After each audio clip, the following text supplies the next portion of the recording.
Today we will discuss about the fifth chapter of Core 9, which is budget. And in this video, we will discuss concept, significance, features, budget cycle, and types of budget. So first, what is concept? Budget is a plan of earning and spending money. So budget क्या है ना, हम जो कमाते हैं पैसा और उसको जो खर्च करते हैं उसके लिए हम जो प्लानिंग बनाते हैं. फॉर एग्जाम्पल, अगर एक इंसान 10,000 महीना कमाता है और वो अकेले घर में रहता है, तो उसके घर के खर्च के लिए वो 4,000 रखता है, 3,000 रखता है अपनी पढ़ाई के लिए, एंड 1,000 रखता है वो अपनी ऐसे भी कुछ छोटे मोटे खर्च करने के लिए रोज रोज का. ठीक है, तो और दो जो हजार है वो उसको सेव करता है. तो ये है उसका बजट. जो ये प्लान करा उसने कमाने के पैसे से लेकर उसको खर्च करने तक, उसको बोला जाता है budget. So here budget is budget of government. तो ये कोई नॉर्मल बजट नहीं है, किसी आम इंसान की बजट नहीं है. हम जो बजट पढ़ेंगे वो है गवर्नमेंट ऑफ इंडिया की बजट. ठीक है. So officially budget of India is called as annual financial statement. तो हमारी जो कॉन्स्टिट्यूशन है उसमें किधर बजट का शब्द का प्रयोग ही नहीं हुआ है. उसमें बजट को एनुअल फाइनेंशियल स्टेटमेंट या फिर एएफएस करके लिखा जाता है. ठीक है. So what is the meaning of AFS और budget? Government statement of approximate income and expenses in a limited period of time. तो अप्रोक्सीमेट मीन्स पर्टिकुलर वही नहीं है, मीन्स 5 रुपए यानी 5 रुपए नहीं है, वो 4 या 6 हो सकती है. ठीक है, आसपास है लेकिन. तो एक गवर्नमेंट कितना इनकम करता है और कैसे उसको खर्च करता है एक लिमिटेड पीरियड ऑफ टाइम में, मीन्स एक पर्टिकुलर टाइम में वो कितना इनकम करता है और ये उसको कैसे खर्च करता है, वही जो प्लानिंग होता है उसे बोला जाता है budget. Got it? Next, period of time is usually 1 year. तो जो भी बजट है हर एक कंट्री का यूजुअली वो 1 ईयर का होता है और हमारे इंडिया में भी वो 1 ईयर का ही है. Indians budget is annual budget. तो हमारी जो बजट है वो वार्षिक बजट है या फिर 1 ईयर के लिए होता है. ठीक है, एवरी ईयर इसे रिन्यू किया जाता है. Budget is a financial plan of a country. तो जो बजट है वो है एक फाइनेंशियल मीन्स एक आर्थिक योजना एक देश का. ठीक है, हम कैसे अपनी इकोनॉमी को कैसे चलाएंगे, कैसे उसको हर एक डिपार्टमेंट में अच्छे से डिस्ट्रीब्यूट करेंगे जो फंड से, that is called as budget. So financial year of India starts from 1 April and end in 31 March. ठीक है, तो इस साल से 1 अप्रैल से लेकर अगले साल 31 मार्च तक का जो समय है उसे बोला जाता है financial year. Budget word came from a French word bougette, means leather briefcase और अ बैग. तो ये जो है ना एक फ्रेंच वर्ड से आया है जिसका मीनिंग है लेदर ब्रीफकेस या फिर जो चमड़े का बैग होता है, दैट्स. सो बजट को इजीली हम क्या बोलेंगे ना, amount collected and amount spent in a limited period of time. कितना अमाउंट हमने कलेक्ट किया, उसको हमने कैसे खर्च किया एक पर्टिकुलर टाइम में, वही प्लानिंग है budget. Next, what are the features of budget? It is a financial plan, पहले ही बोल चुकी हूँ. ये एक आर्थिक योजना है. Plan of spending money in a certain period of time. एक पर्टिकुलर पीरियड ऑफ टाइम में हम कैसे पैसे को खर्च करें वही ये बताता है. It shows governments upcoming schemes. Government की आगे आगे कौन सी स्कीम्स आ रही है वो ये बताता रहता है, क्योंकि हमने देखा ही होगा अगर आप अपडेट रहते हैं तो जब हमारी फाइनेंस मिनिस्टर बजट को रिप्रेजेंट करते हैं सबके सामने, तो वो बताते हैं कि अगले साल ये होने जा रहा है, किसकी प्राइस कितनी घट रही है, किसकी प्राइस बढ़ रही है, फिर कौन कौन सी स्कीम्स आ रही हैं वो सब बताते हैं. इट शोज गवर्नमेंट रेवेन्यू, और ये भी लोगों को बता देता है कि गवर्नमेंट के पास कितना रेवेन्यू है, कितना पैसा है, गवर्नमेंट कैसे खर्च कर रही है, क्योंकि आफ्टर ऑल गवर्नमेंट के पैसा तो हर एक लोगों की पैसा है ना, क्योंकि हम टैक्स देते हैं तो वो जाता है गवर्नमेंट की रेवेन्यू तक. It try to fulfil demand of citizen और कंज्यूमर. तो हमारे कंट्री में जो भी सारे कंज्यूमर्स थे उनकी डिमांड को कैसे फुलफिल किया जाए ये उसका अच्छे से ध्यान रखता है. It help to use revenue of government in efficient way. तो गवर्नमेंट की जो रेवेन्यू है या फिर जितने भी जिसको कि राजकोष बोला जाता है, तो वो जो पैसा है गवर्नमेंट का वो उसको कैसे एफिशिएंट में वे में, मीन्स कैसे अच्छे से उसको हम खर्च करें, हर जगह कैसे अच्छे से डेवलपमेंट हो, उसके ऊपर ज्यादातर ध्यान दिया जाता है. It is flexible for unplanned expenses. Unplanned expenses में है मीन्स जिनको कि प्लान ही नहीं किया जाता. For example, a big example is natural disaster. जो भी सारी साइक्लोन आती है, फिर अर्थ क्वेक आते हैं, फ्लड्स आते हैं तो वो तो बता के नहीं आते, और हमें तो पता ही नहीं होता ना इस साल कितना कुछ होने वाला है, फ्लड्स हो गया, नेचुरल डिजास्टर, तो बता के नहीं आते। दैट्स वाई हमें कुछ फंड्स उसके लिए एक्स्ट्रा रखना पड़ता है, तो इसको बोला जाता है it is flexible for unplanned expenses, जिनको कि प्लान नहीं किया गया उनके लिए भी बचा के रखा जाता है। It is approved by government, इसको गवर्नमेंट के द्वारा अप्रूव किया जाता है, तभी जाके ये इम्प्लीमेंट होता है। Next is significance of budget.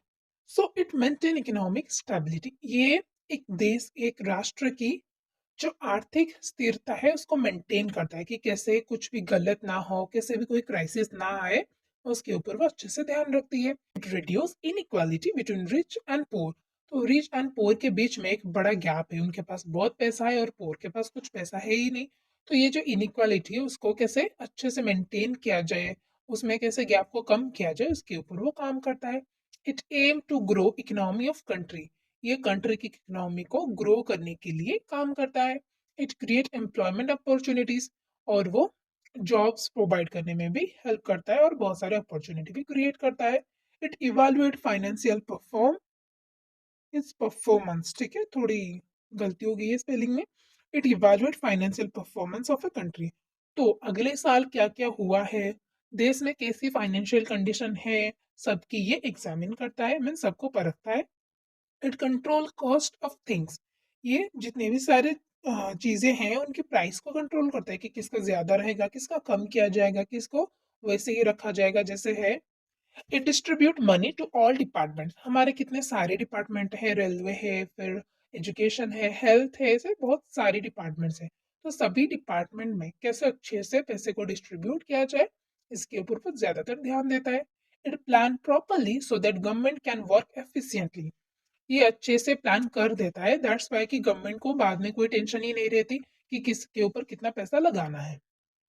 It indicates how peoples money is being spent, तो ये लोगों को बताता है कि लोगों की जो पैसा है वो किस तरह से स्पेंड हो रही है, लोगों को भी पता चलना चाहिए, क्योंकि डेमोक्रेटिक कंट्री मीन्स लोगों की कंट्री, और हमारे टैक्स में से ही उधर जाता है, तो लोगों को पूरा हक है कि वो जाने कि उनका पैसा किधर कैसे कहाँ पे खर्च हो रहा है उनकी भलाई के लिए।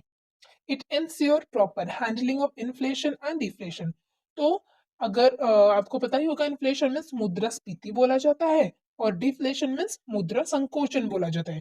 कभी अगर बहुत सारी करेंसी घूम रहे हैं देश में तो वो एक प्रॉब्लम हो जाती है, अगर वो बहुत कम ही है, मतलब जो चीजें हैं उनकी प्राइसेस बहुत बढ़ गई है, वो सारे प्रॉब्लम जो कैसे ना हो इसके लिए बजट अच्छे से ध्यान करके प्लानिंग बनाती है। और next is budget cycle in India. So it has mainly four stages. First one is preparation, मतलब उसको बनाना. Next one is legislation, means उसको approve करवाना गवर्नमेंट के द्वारा. Then execution means उसको काम में लगाना. Then accountability means उसकी पूरी जांच पड़ताल करना कि अच्छे से काम हो रही है, सारी ट्रांजैक्शन सेफली हो रही है, ऑनेस्टी मेंटेन हो रही है, तो ऐसा ट्रांसपेरेंसी मेंटेन किया जाता है। Got it? So first one is preparation. Indian budget is prepared by the ministry of finance and NITI Aayog, तो हमारी जो बजट है वो NITI Aayog and ministry of finance मिलके बनाते हैं। The finance minister with the assistance of advisers and bureaucrats prepare our budget, तो जो फाइनेंस मिनिस्टर है उनको उनके साथ कई सारी एडवाइजर्स मीन्स जो सलाहकार होते हैं, जो सलाह देते हैं कि कैसे एक अच्छा बजट बने, उनके एक्सपीरियंस है वो सलाह देते हैं। एंड जो ब्यूरोक्रेट्स होते हैं, ब्यूरोक्रेट्स में जो ऑफिसर्स होते हैं, सीनियर ऑफिसर, वो क्या उनके पास बहुत सारे एक्सपीरियंसेस है और वो जाके फील्ड में ही काम कर रही है, तो वो भी फाइनेंस मिनिस्टर को असिस्ट करते हैं बजट बनाने में। They give importance to all the departments and sector while making budget, तो हर एक डिपार्टमेंट को कितने पैसा चाहिए सो दैट कि वो अच्छे से डेवलप कर सके, वो उसके ऊपर अच्छे से ध्यान देते हैं। Next is legislation, process of approving budget by parliament और गवर्नमेंट, तो इसको गवर्नमेंट के द्वारा प्रूव किया जाता है कि हाँ ये बजट ऑफ इंडिया है और इसको अभी लागू किया जाएगा। It will be introduce in both the houses of legislature and will discuss about it, तो इसको लोकसभा एंड राज्यसभा दोनों में इसको इंट्रोड्यूस किया जाएगा एंड इसके ऊपर डिबेट होगी, वो सब चर्चा करेंगे जो हमारे लेजिस्लेचर वहां पे बैठे हैं वो सब लोग। And necessary changes will be brought, अगर कुछ ऐसे बहुत ही इंपॉर्टेंट चेंजेस लाने हैं तो वो चेंज भी ला सकते हैं, ठीक है। Then after passing both the houses, president will go through the budget. Then इसको पास करने के बाद वो बजट जाएगा प्रेसिडेंट जी के पास। अगर उनको ठीक लगा तो वो उसे अप्रूव करेंगे उसके ऊपर साइन करके। Got it. Next, execution. After legislation our finance minister represent the whole budget in front of people. अगर आपको पता है कि सबसे बड़ा स्पीच आज तक कौन सा है, तो वो है हमारी फाइनेंस मिनिस्टर श्रीमती निर्मला सीतारमन जी की बजट की स्पीच। तो वो सबसे बड़ा लंबा स्पीच है आज तक का। ठीक है। So finance minister represent the whole budget. वो क्या करते हैं कि पूरी के पूरी बजट को 3-4 घंटे तक लेके लोगों के सामने रखते हैं, मीडिया को बुलाते हैं और मीडिया के द्वारा वो हर एक लोगों के पास पहुंचते हैं। ठीक है। And then as per planning budget work will be done. तो जैसा जैसा प्लानिंग हुआ है वैसे वैसे ही सबके पास फंड्स जाते हैं एंड काम होते हैं। Every department will be allocated money as per budget and funds will be utilized. तो जितने डिपार्टमेंट को जितनी मनी मिली है उनको वो सब allocate किया जाएगा एंड सब काम में लग जाएंगे। Got it? Next is accountability, means it is the systematic process of keeping track of all the financial transaction. तो जितनी भी financial transaction हो रही है हर एक गवर्नमेंट से लेकर हर एक डिपार्टमेंट तक फिर लोअर लेवल तक सबकी जांच परख की जाएगी, क्योंकि इसमें ट्रांसपेरेंसी मेंटेन होना, ऑनेस्ट रहना बहुत ही जरूरी है। Got it. Its purpose is to maintain transparency. तो स्वच्छता रखना इसकी मेन एम है। And also to examine budget is properly implemented और not, how well the budget has accomplished its objective. It also report utilisation of funds. तो ये बताता है कि अच्छे से बजट को इम्प्लीमेंट किया गया या नहीं, और बजट की जो एम थी उसने वो फुलफिल किया या नहीं, ये सब। Got it. The next one is types of budget. So mainly budget is of three types: balance budget, surplus budget, then deficit budget. ठीक है। तो बैलेंस बजट क्या है? It's a budget where the revenue of the government is equal to its expenditure. एक छोटी सी example के द्वारा हम इसे समझेंगे कि बैलेंस बजट क्या है। अगर मैं महीने का 10,000 कमाती हूँ और वही 10,000 में मैं महीना भर चला लेती हूँ और कुछ भी माइनस नहीं होता, कुछ बचता नहीं, या फिर हमें किसी से कर्जा लेना नहीं पड़ता, तो अगर जितना मैंने कमाया उतना ही मैंने खर्च किया, तो that is balance budget. Means income is equal to expenses. ठीक है। जितना इनकम हुआ उतना खर्च हुआ। Got it. This is known as balance budget. और हर एक कंट्री को यही चाहिए होता है, balance budget. Then surplus budget is the budget where the expenditure of government is less than its revenue. तो अगर मैंने 10,000 कमाया लेकिन मैंने 8,000 ही उसमें से खर्च की और 2,000 मेरे बच गए, दैट मीन्स मैंने 2,000 सेव किया इस महीने, तो इसमें क्या हुआ, थोड़ी प्रॉफिट हो गई, सो दैट कि मैं अगले महीने से और कुछ अच्छे काम में लगा सकूं। तो so this is called a surplus budget. That means income ज्यादा हुआ और खर्च कम हुआ। सो next is deficit budget. It is a budget where the expenditure of government is more than its revenue. ये तो घाटा हो गया ना, क्योंकि हमने जितना कमाया उससे ज्यादा ही हमने खर्च कर दिया, तो ये हो गई घाटे की बात। ये अच्छी बात नहीं होती किसी भी कंट्री के लिए। अगर इनकम कम है और एक्सपेंडिचर ज्यादा है तो that is a deficit budget. According to time it is a 4 types. को टाइम को लेकर ये 4 प्रकार के होते हैं: long term, short term, current budget and rolling budget. So budget which is made for a long period of time, such like 5 to 10 years, is called as a long term budget. जो कि 5 से 10 साल के लिए बनी है वह है long term budget. Which is made for 5 years or less than it is called a short term budget. अगर 5 साल से कम के लिए बने तो that is short term budget. Budget which is made for very short period of time like a month or less, that is current budget. अगर एक budget है जिसको कि एक महीने के लिए बनाया गया है, that is current budget.